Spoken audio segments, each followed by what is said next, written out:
Well, we said we'd play some new stuff. I think a couple of weeks or a few weeks now ago, and we didn't. We did the other night at Ministry. Yeah, we played a new one, which sounded okay. The mix needs work. Does it need spices? Don't start me on that. But we thought we'd play unusually, like pretty much like our tracks go through a number of versions each time. Yeah, and it'd be kind of cool to let people hear them. But basically, like tracks can end up completely different to the original idea. Like you wouldn't believe. Like different genres, different tempos, different fucking styles, like completely. A chilled one might turn heavy or the other way around or whatever. It might turn into jazz. So we thought we'd play the versions that this particular song, which is called Ghost Town for now. We thought we'd play the different versions that this song has been through and just let people hear. And this is about probably half the iterations it goes through. But these are like the main kind of points that it moves on to its different kind of evolutions, so to speak. And before before actually recording the podcast, you were saying, if people wanted to, was this so people could tweet their opinions or should they and I was just saying, no, don't tweet your opinions. Well, they can tweet their opinions. I'm not going to give a shit. But I think it'll be interesting for people to hear the multiple versions that this song has gone through so far. Yeah, let's do it. Let's run that. And it's still not finished, by the way, so it might end up a little bit different. So give us a break, all right? All right, so this was this says it's version number 4 that I saved. So quite early. Quite early. This was the kind of original idea of the track, which I came up with where was I? I was in an island a while away from Venice. Okay. All right. So that's going back to middle of this year. Yeah. And the chilled atmosphere sort of contributed to writing this.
So that was the original idea. That was version 4. Yeah, I love that lead. Yeah, that was cool. But I think the pianos was what carried it on to the... Kind of, yeah. I like the little riff, though. But then it sort of, we went through a few iterations, and with a track like that, I always think... We try and keep Knife Party and Pendulum separate, but sometimes I just have a vocal idea and chuck it down and see how it goes. And I guess not sure which one it goes to, depending on the top line. So we polished the track a little bit and put some vocals down, and it turned into this. So this was version 18 of the same tune.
So that was version 18 with the vocals. But that's where I was at. Just like that was the vibe. That was the direction to go in. Was that the first one I think I sent to you? No, the previous one as well. Okay.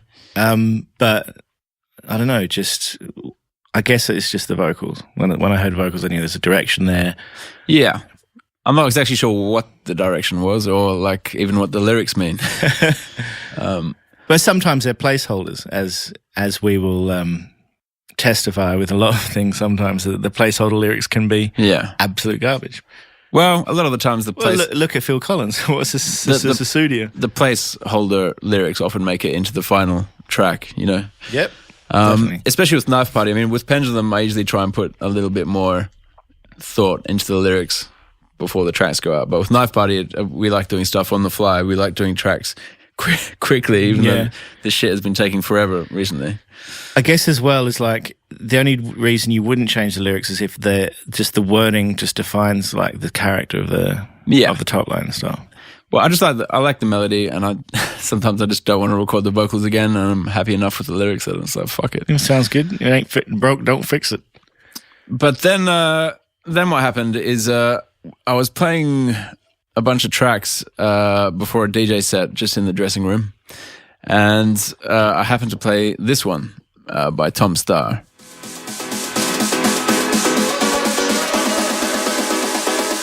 Shining down on me.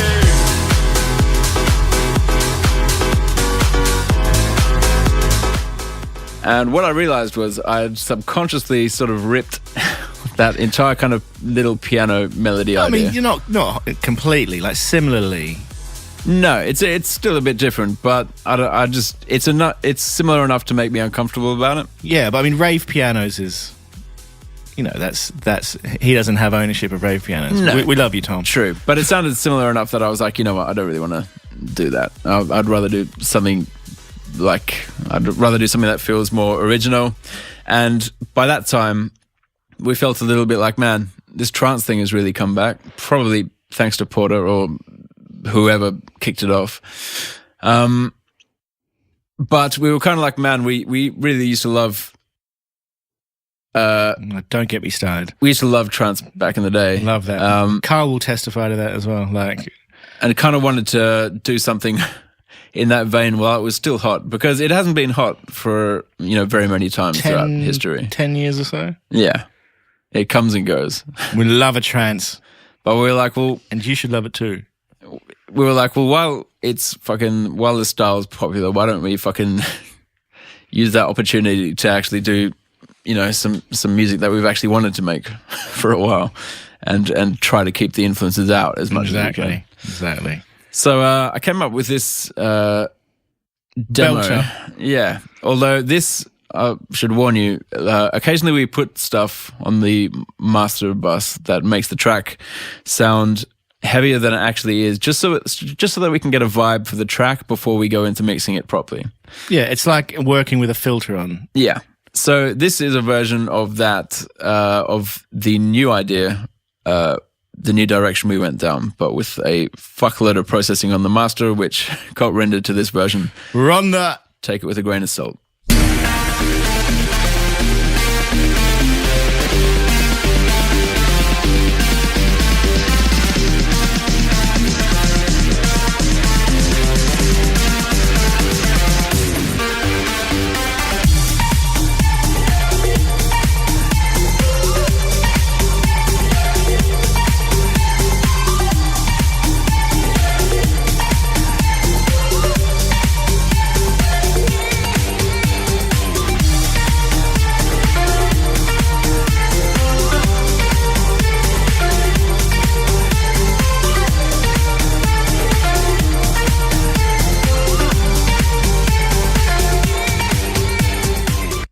So that was the way overly compressed. But vibe wise, that's where I was most excited, and yeah, obviously like the elements from before were too good to waste. So I guess the idea was like, how do we combine that kind of almost like trance, deep house vibe with the previous ideas, like the ravey more chilled thing, yeah. And I don't know if it was better or worse. It was definitely like a different direction, and I loved it. I kind of liked that it was more our own thing than the other one. Yeah. And then we sort of had another idea that maybe, we could even ramp up the trance influence during the breakdown and do something else. I mean, this isn't in there at the moment, but this is the point in a song called "The Tangent." Yeah. Well, there are many, but I'd still quite like to do this during the breakdown of this track. I'd like this to be this entire and it's song by itself. It's fucking amazing. So this is the idea that we came up with for potentially the breakdown of this track.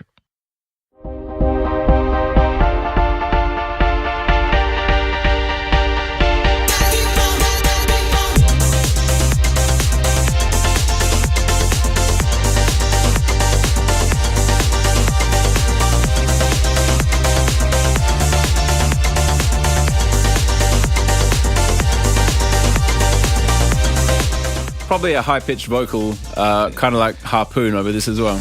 Amazing.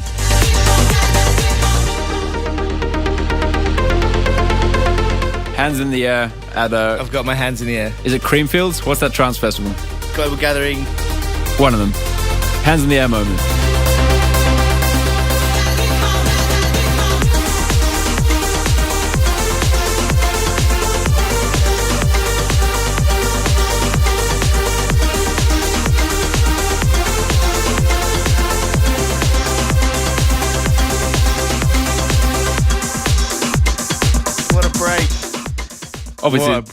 Obviously, the synths aren't quite right, but that break was sounding.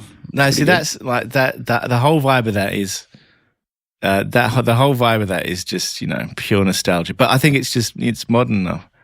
We must be able to incorporate. We must be able to thumb in all these elements. I'm not sure about the last bit, although it does sound kind of like it's leading up to a build up into another section. Yes, no, that's right. Which is good, but just that 90s vibe, I think, is coming back. I think I like the first one, and people that don't know about it will be educated. Well, see, I think it's come back and perhaps on its way out. Possibly. So we got to get it in there while we still can. But vibes like Technotronic and Black Box and Two Unlimited and stuff didn't really get a step in. It was more of what was going on during those 90s period in house. Yeah, not so much the pop end of house. We've got to bring that in. We've got to do it. Well. We'll see how it goes. Anyway, I then had, what happened next was I discovered a vocaloid, which Porter Robinson made heavy use of on his Worlds album. And because I remember it when I first heard about it, this is ages before Porter used it on Worlds. I sort of heard about it and thought it was very cool. I love that sort of idea, and downloaded the software. And fuck me, it was complicated to use. As very at that stage, it was very Japanese oriented as well. It was, I guess, maybe pitched more towards Japanese pop music. Yeah, there were like entire communities full of people that not only focused on like the production of tracks using these voices, but also communities of people that were fans of the voices. So, newsflash, our tour manager, Jamal, if you're out there, he is on tour in France this minute with the most famous artist of this, what would you call it, generation? Vocaloid music. So, he's out there supporting a band that's supporting a hologram digital character, this chick called Kumasam, I can't remember her name. But he's out there. So there's arenas filling up around Europe to go and watch this hologram of a person that doesn't exist as a digital anime character and she sings using this software. What do you know? There you go. We've been invited if we want to go. Fuck no. Sorry, Jamal. All right, so I downloaded like the most recent version because it looked a bit more easy to use than that fucking crazy old version that I last saw. And I thought, well, it could be quite good for just testing ideas, testing top lines while, if I'm at home and don't have access to, a mic, or I'm not at the studio, or I'm on tour. So it's like for writing ideas down, but then you can actually write in lyrics. Yeah, exactly. And you can top line digitally. And kind of manipulate the feel to hopefully what's, a bit more similar to the final version could be. Yeah, but it all ends up quite Japanesey. Yeah. It's sick. So this was an idea I had for the vocal top line just after the intro with one of the Japanese style voices from Vocaloid. I've been trying to work you out. I've been under your love so long that you have nothing to think about. It's not so easy to stay strong. So that was over the oh, there's more. Amazing. But what a great test bed. What a great way of being able to write ideas in. Well, a lot of the time you don't know if lyrics are going to work out when you actually go to record them. That's true, because you can write words, but you don't even know how phrasing them works for your vocal range or exactly all sorts of, yeah. Oh, and just some words sound weird. Some words you can't sing right. Some words have too many T's in them or too many S's. And sometimes it's quite hard to know unless you, I guess, are very skilled at it or unless you go to the mic and try and sing it. Onomatopoeia. It's a great way of hearing if like phrases sound awkward or not. Yeah. I guess. So anyway, so that version actually I recorded these vocals the other day just before Ministry of Sound, and sort of mixed the song into a presentable version without all the fucking bullshit processing. So this is the latest version of that track, and who knows? The closest to a final through this process. I mean, it could go on for weeks and weeks and change, but you know, this is the closest to a final through that process of like testing it, different ideas, using Vocaloid to write the top lines. It'll still probably end up a little bit different to this. I've got some mix changes to do, but we're going to play it anyway. Yeah, run that. Straight off the bat, I don't like the intro. It's too funky. Is it? Well, maybe we could sub out that. But I guess it is context, because I love that beat, and I love like the break in the beat. I like the little riser pad. Pad's great. Anyway, let's shut the fuck up and then.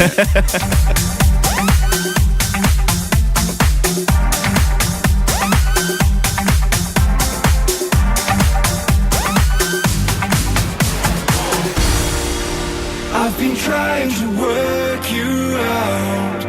I've been under your love so long. When you have no one to think about, it's not easy to stay strong.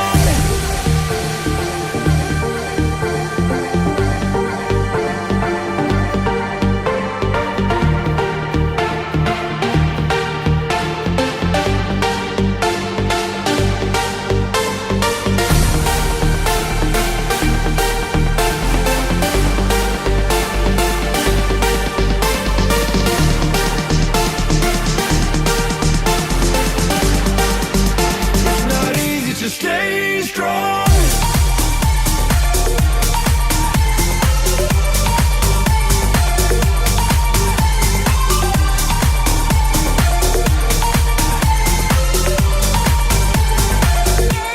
This bit needs work.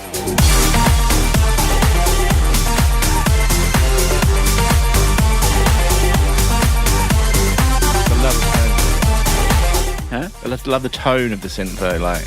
I'd need so much work there. And I think we had the vocal here as well. Yeah, vocals here.